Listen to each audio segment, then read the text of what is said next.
De 30 000, c'est-à-dire c'est extraordinaire. La ferveur populaire qui accompagnait les Suédois, ben oui, mais il n'y aura pas les Écossais, il n'y aura pas les Néerlandais, c'est dommage. Bon, Zlatan manquera Mais oui, bien sûr. en tout cas. Ok. Voilà. Nadal à présent, qualifié pour les huitièmes de finale du tournoi de Shanghai. Hier, l'Espagnol, lorsqu'il a débarqué à Shanghai, avait avoué qu'il n'était pas dans les meilleures dispositions physiques, non, mentales. Écoutez-le. J'ai eu plusieurs fois à surmonter des blessures physiques.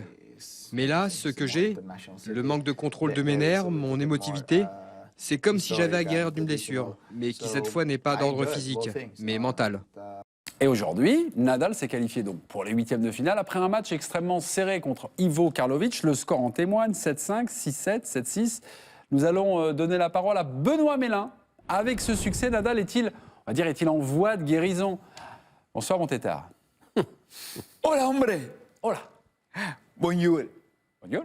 Que c'est gentil à vous de venir prendre des nouvelles du Rafa, du tétardos de Baleares. Et c'est vrai que ça va beaucoup mieux dans sa cabeza. Parce qu'il fallait le battre quand même, le Karlovic, là, et ses 2,10 m, qui est aujourd'hui le plus grand serveur d'ace de toute l'histoire du tennis. Plus de 10 000. 10 289 pour être précis. Que le Karlovic, cette année, il a quand même battu Djokovic, numéro 1 mondial. Il n'y en a pas beaucoup qui ont fait ça cette année. Hein. Et Raonic, et Berdych. Que des gars à sang froid, limite sans nerfs. Qui, il y a 2 mois, à Cincinnati, le Wawrinka, 4e mondial, a dû se blinder les émotionnes pour le battre en 3 tie-breaks, alors que le Karlovic lui a servi 35 aces pendant 2h30. Alors, quand le géant croate a servi à 5 jeux à 4 pour gagner le premier set, ça sentait la tortilla brûlée.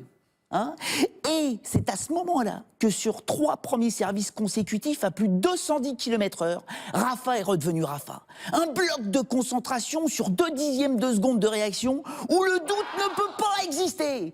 Caramba! Rafa, ça c'est Rafa. Derrière, il gagne le premier set. Bon, après, il perd le deuxième au tie-break. Madre Dios, tout va se jouer dans l'émotion d'un 3e set décisif. Ouais. L'angoisse, l'angoisse. 6 jeux partout. Rafa va craquer, c'est obligatoire. Lui qui n'a plus gagné un match au tie-break d'un dernier set depuis 20 mois. 20 mois, une éternidad pour lui. Et c'était sur terre battue, sa surface. Mais c'est Karlovic qui va craquer le premier, à 4 points partout, alors qu'il sert pour mener 5-4 et mettre toute la pression sur Rafa. Paf, la double faute. Ça le crucifie, ça joue là-dessus. Alors si, Rafa, il s'est rassuré mentalement. Mais alors, tennistiquement, ça reste flou. Hein? Il faut, à tout prix, qu'il domine son adversaire du prochain tour. Tu l'as dit, Mémé, ça va être Raonic. Ouais. Pour battre enfin un top 10 hors terre battue. Ce qu'il n'a plus fait depuis l'Open d'Australie 2014. 2014 Raonic, 9e mondial. Contre qui?